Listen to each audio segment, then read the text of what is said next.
Olá pessoal, tudo bem? Hoje nós vamos começar uma série de estudos abordando a teologia sistemática. E dentro da teologia vamos estudar a doutrina de Deus. Então, se você quer aprender mais acerca de quem é Deus, o que Ele faz, a natureza de Deus, o caráter de Deus, a relação de Deus com o universo, o motivo de Deus em suas relações com tudo aquilo quanto existe. Também vamos falar sobre a natureza de Deus, Deus como espírito pessoal, o caráter de Deus, nós também vamos abordar, a relação de Deus para com o universo, e nós vamos entender que Deus cria, Deus sustenta, Deus governa todas as coisas. E vamos especificamente falar de cada um deles, Deus criando tudo, Deus sustentando tudo e o Deus que governa todas as coisas. E por último vamos falar o motivo de Deus em relação à criação, o que na teologia é conhecido como o seu santo amor, o amor de Deus por cada um de nós, tá bom? Então vamos iniciar fazendo algumas breves considerações acerca da doutrina de Deus e da ideia que os cristãos têm acerca de Deus. Nessa primeira parte do nosso estudo nós vamos considerar a revelação cristã de Deus, ou seja, aquilo que a Bíblia diz acerca de Deus e as razões pelas quais nós cremos na sua existência, no seu modo de existir, de se revelar aos homens e sua relação com o universo criado. Essa parte da teologia é muito importante. Por quê? Porque a ideia que temos de Deus determina não só a natureza da nossa religião, da nossa espiritualidade, mas também as suas características, como também a firmeza da nossa teologia diante de Deus e diante dos homens. Descrever Deus é, há um tempo, complicadíssimo. Descrever a nossa teologia também já não é fácil. E definir nossa religião também é uma tarefa complicada. Mas nós aprendemos que um sistema religioso, um sistema de espiritualidade, é forte ou fraco segundo a sua ideia de Deus. Daí a importância de nós termos uma visão correta, equilibrada, bíblica de quem é Deus. Se a ideia de Deus é parcial, é imperfeita, assim também será todo o nosso sistema de crença, sistema teológico. Por outro lado, se a nossa ideia é verdadeira, condiz, é coerente com o que a Bíblia diz, é digna, é correta, todo o sistema de crença doutrinal, teológico, será igualmente verdadeiro, digno e correto. Então, vamos pensar um pouquinho só mais sobre isso e vamos discutir sobre essa matéria, reconhecendo, é claro, que de antemão a nossa fraqueza, a nossa limitação, confessando também a nossa falta de capacidade e pedindo ajuda daquele que almejamos conhecer e descrever, que é o nosso Senhor. Deus, na sua palavra, se revela a nós, homens, pecadores, falhos, pó da terra. E é nesse assunto que necessitamos de todas as qualificações para esse descobrimento da verdade, porque se errarmos aqui, o resto do nosso estudo certamente será completamente cheio de equívocos, de erro. Então que haja sempre no seu, no meu coração, humildade e o dom da devoção a Deus, devoção do nosso espírito diante do Senhor nesse estudo, para que realmente sejamos precavidos e estejamos longe de todo e qualquer erro. Que nós possamos nos revestir de humildade, desse espírito diligente, verdadeiramente cristão, porque que Deus tenha misericórdia de nós e nos abençoe e faça resplandecer o seu rosto sobre nós, nos dando toda a capacidade e graça diante do nosso Senhor, ok? Que Ele brilhe o seu rosto sobre nós, como diz o salmista no Salmo 67, para que se conheça na terra o seu caminho e entre todas as nações a sua salvação. Salmo 67, 1 e 2. E para a conveniência do nosso estudo, desejamos aqui dar uma definição da ideia cristã de Deus. Após esse fato, nós iremos desenvolver de maneira detalhada cada um dos tópicos e cremos que só assim nós podemos ter uma ideia nítida, compreensível, inteligível desse assunto tão primordial, tão importante para a fé cristã. Tá. Primeiro, uma breve definição de Deus. O tema, é claro, como já falamos, por demais é vasto, sublime, né? Para uma definição completa e satisfatória, tanto para Deus quanto para os homens. Mas temos sim na revelação cristã material necessário para uma objetiva definição cristã de Deus. Por exemplo, a Bíblia diz: nós somos justificados, né? E nós somos capacitados por Deus para buscar em Deus essa definição em sua palavra. Sabendo, é claro, embora desde o princípio que forçosamente ele há de ser, essa definição que nós damos de Deus será um tanto, claro que imperfeita, porque é humana, e o que é humano é limitado, falando de um Deus infinito. Ao infinito não cabe definir o infinito, ou seja, nós que somos seres finitos não temos a capacidade de definir um ser, Deus, que é um ser infinito. Ainda assim, existe um valor espiritual nessa tentativa, porque ainda que não se consiga inteiramente atingir o alvo, né, colimado, objetivo, só o ato de procurar definir alguma coisa sempre a torna muito mais clara quando nós empreendemos em fazer tal empreitada, tal jornada. A nossa justificação é essa, por isso.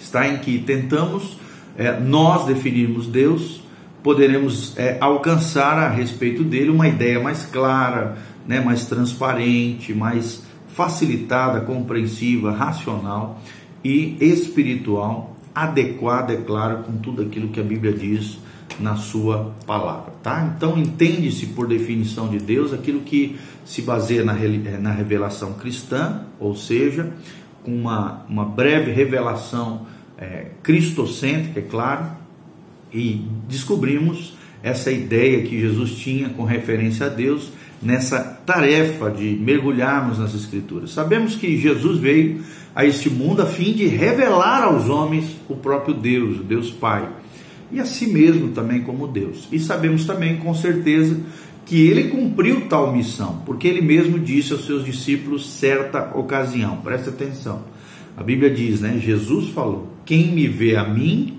vê o Pai. Então devemos sim trabalhar com afinco a fim de descobrir o que Jesus revelou acerca de Deus Pai. Para alcançarmos isso, e é possível isso, estaremos seguros de haver atingido a verdadeira ideia de Deus, com um fundamento sólido para a nossa teologia sistemática. Para quem não sabe, teologia sistemática é o estudo acerca de Deus, teologia sistemática, de forma organizada, as doutrinas cristãs organizadas de forma compreensível, racional, organizada, a ciência, o estudo acerca de Deus e as doutrinas que se referem a ele, é o que nós chamamos de teologia sistemática. O método que nós vamos utilizar nessa definição será o mesmo utilizado por Jesus Cristo. Jesus não enunciou um a um os atributos de Deus, mas ele se serviu de expressões que fossem compreensíveis em sua época, aqueles que estavam lá nos seus tempos, e através desses fatos importantes falou acerca de Deus. O método de Jesus era mais sintético do que analítico, mais sugestivo do que exaustivo. E Jesus procurou deixar essa ideia clara e precisa de Deus, claro, mas não uma ideia analítica. É o mesmo método que queremos aqui adotar junto com vocês, tá bom? Procurando dar essa breve definição e lembrando sempre que definição não terá por fim esgotar o assunto, porque ninguém jamais conseguiu esgotá-lo. Limita-nos então, muitas vezes, simples sugestões em razão da impossibilidade de incluir numa definição tudo quanto dela deveria fazer parte. Trataremos então com isso de selecionar e discutir os elementos essenciais acentuados pelo próprio Jesus, para que possamos adquirir essa noção mais perfeita de Deus, tá bom? A nossa definição de Deus é o seguinte: Deus é espírito pessoal, perfeitamente bom, que em seu santo amor cria, sustenta, e dirige tudo. Eu vou repetir: Deus é espírito pessoal, perfeitamente bom, que em seu santo amor cria, sustenta e dirige tudo. Nessa própria definição de quem é Deus, nós envolvemos os seguintes pontos que vamos falar um pouco mais acerca dele. Primeiro, a natureza de Deus. Em primeiro ponto, nós falamos que a natureza de Deus, ele é um espírito pessoal. Segundo momento, nós falamos do caráter de Deus, ou seja, Deus é perfeitamente bom. Terceiro momento, nós falamos da relação de Deus com o universo criado. Ele cria, ele sustenta e ele dirige e governa todas as coisas. E um quarto momento, o motivo de Deus em suas relações para com tudo aquilo que existe, que é o que nós chamamos de santo amor. Esses pontos acima mencionados, nos servirão de esboço, de tópicos para o desenvolvimento desse assunto, para que eu e você, nós tenhamos uma ideia cristã acerca de Deus, baseados no que a Bíblia diz e naquilo que Jesus conferiu como importante, nos trouxe ao coração como importante para sabermos quem é Deus. Então, primeiro ponto, a natureza de Deus. Deus é espírito pessoal. Deus é espírito pessoal. Mas o que significa isso, que Deus é espírito pessoal? Uma coisa difícil de se definir é o que é o espírito, Muitas vezes a gente tem até uma conotação negativa, dizendo aquilo que não é o espírito. Mas nós vamos dizer que o espírito não é material, ou seja, não é do mundo material, nem da matéria procedente, ou seja, não vem da matéria, do mundo físico. Não há possibilidade de reduzir a matéria ao espírito. Há entre um e outro uma barreira que são intransponíveis. Espírito está aqui, matéria está aqui. São de natureza diametralmente opostas, diferenciadas. E essa definição negativa, porém, não nos satisfaz, claro, inteiramente, porque por ela ficamos cientes do que o espírito aio é, e não daquilo que ele não é, em vez daquilo que ele é. Desejamos então saber o que o espírito é. Por isso procuraremos uma definição no sentido positivo, uma definição positiva do que ele é. Há uma ideia muito comum, mas muito errônea, de que o homem tem alma ou espírito, quando na realidade o homem não é outra coisa senão alma ou espírito. Por exemplo, o homem que tem corpo, é o homem que pensa, que sente, que quer. A matéria não tem raciocínio, nem sentimento, nem vontade. O homem, portanto, é constituído de certos poderes, capacidades, que não pertencem ao corpo, mas ao próprio homem, o qual é, como já dissemos, alma e espírito, ou alma ou espírito para alguns. Por isso, a nossa compreensão de Deus como espírito perfeito depende, claro, em parte da compreensão que temos de nós mesmos, seres humanos, tripartitos, corpo, alma e espírito. Tá bom? Diz-nos a Bíblia que o homem foi feito à imagem de Deus, o que na língua latina significa imago Dei. E assim sendo, uma das melhores maneiras de conhecer a natureza de Deus é conhecer a nossa própria natureza, a natureza humana. Como espíritos que somos, vocês sabem, todo ser humano é dotado de um espírito humano, que é diferente do Espírito de Deus. Por termos esse espírito humano, somos dotados de poder para pensar, poder de amar, poder de querer. Temos razão de crer que Deus também tem os mesmos poderes, claro que uma dimensão muito maior e incomparável com o homem, mas tem os mesmos poderes que caracterizam também o nosso espírito, já que fomos feitos à imagem de Deus, a imago Dei. Uma das maiores dificuldades que nos deparamos, que nos deparam, é quando procuramos pensar no espírito.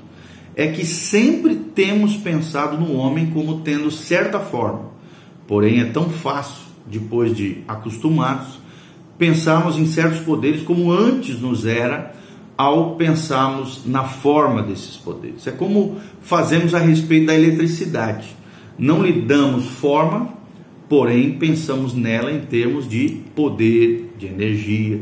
Assim é que devemos fazer em relação ao Espírito. Pensar nele em termos de poderes. E esses poderes são pensar, amar e querer. Deus é então um ser que sabe, que sente e que tem vontade própria. Que sabe, que sente e que tem vontade própria. Não será mais necessário definir Espírito, que já falamos sobre isso, o valor desses poderes espirituais que temos. Poderes de pensar, poder de amar, poder de querer. O Espírito, portanto, é um ser real, verdadeiro, mas invisível, constituído de poderes de pensar, sentir e querer. Ainda mais de consciência própria e também de direção própria. Consciência própria e direção própria. Essa é uma das essências do Espírito. E quanto a essa essência do Espírito, nada podemos declarar, porque nada sabemos senão o que aprendemos das manifestações mediante os poderes já mencionados. A essência do Espírito, como da vida, da eletricidade, é coisa, é claro, desconhecida. Isto, porém, não quer dizer que o Espírito é desconhecido, porque assim como conhecemos a vida, a eletricidade, pelas suas manifestações diversas, igualmente conhecemos o Espírito, o ser espiritual, ok? Então, é desnecessário, claro, citar passagens da Bíblia para provar que Deus é Espírito, visto como toda a Bíblia, em especial o Novo Testamento, do princípio ao fim, está repleta de ensinamentos que abordam essa proposição. Verdade é que no Velho Testamento Deus se apresenta debaixo de certas formas, mas nunca se confunde com a matéria.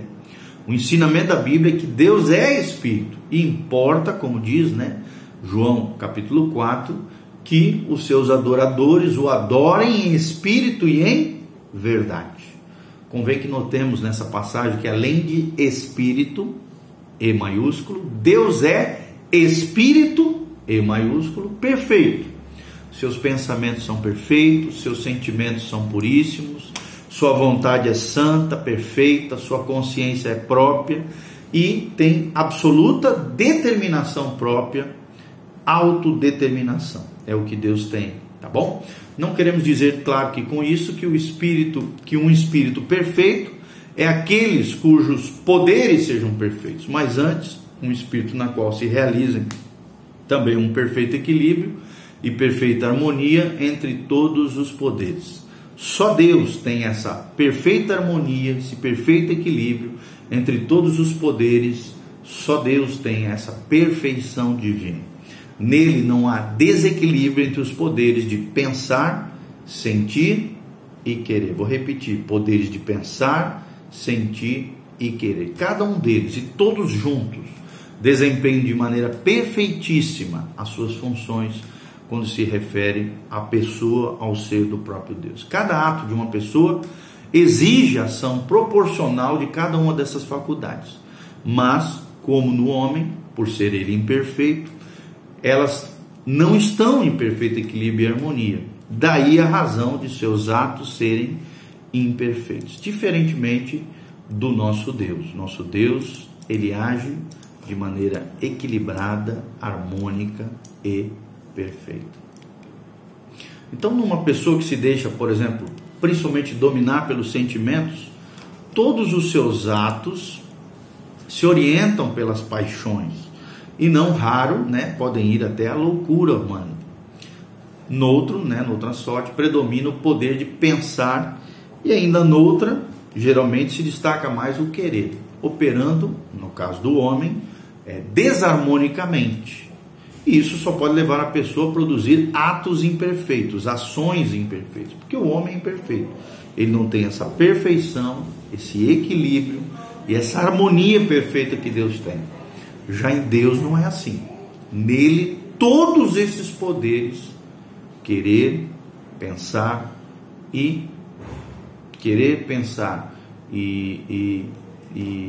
amar, todos esses poderes são equilibrados e harmônicos, como já dissemos. o seu conhecimento é perfeito, perfeito o seu sentir, perfeita a sua vontade, e por isso também são perfeitas as suas ações, os seus feitos, os seus atos. Deus, como Espírito, tem todos os poderes de um Espírito, no mais alto grau de desenvolvimento e de perfeição. Nele não se pode idear nenhum outro meio de aperfeiçoamento, já que ele tem poder pleno de pensar, querer e sentir, pois é tudo quanto pode ser. Deus é perfeito. Você pode repetir comigo? Deus é perfeito. É um Espírito perfeito. É um Espírito bom. O segundo tópico é que Deus é pessoal. Pessoal parece talvez desnecessário, né? Esse vocabulário pessoal, visto já estar ele envolvido na palavra, na concepção da própria palavra, né? Espírito. Mas é importante enfatizá-lo, porque para muitas religiões Deus não é um ser pessoal. É uma força, uma energia cósmica, é uma energia do universo, é tudo mesmo, menos pessoalidade, personalidade, um ser pessoal. O Deus dos cristãos é diferente, é um Deus pessoal. E é muito importante enfatizá-lo para que muitos, né, não tenham um pensamento vago acerca disso. Entende-se então como espírito pessoal, um ser que pensa, um ser que sente, um ser que quer, um ser que tem, ainda mais quando se refere a Deus, o poder de uma consciência própria e de uma direção própria dada por Ele mesmo. O espírito pessoal é um uni-espírito constituído desses poderes. E, como nós vamos falar agora logo em seguida, um ser que tem consciência própria e direção própria. E no vídeo seguinte nós vamos falar mais um pouquinho sobre isso, tá bom? Continue conosco, estamos falando sobre a ideia acerca de Deus, a teologia, a ciência que estuda Deus. Continue conosco, aprendendo mais e mais acerca de Deus. Um abraço.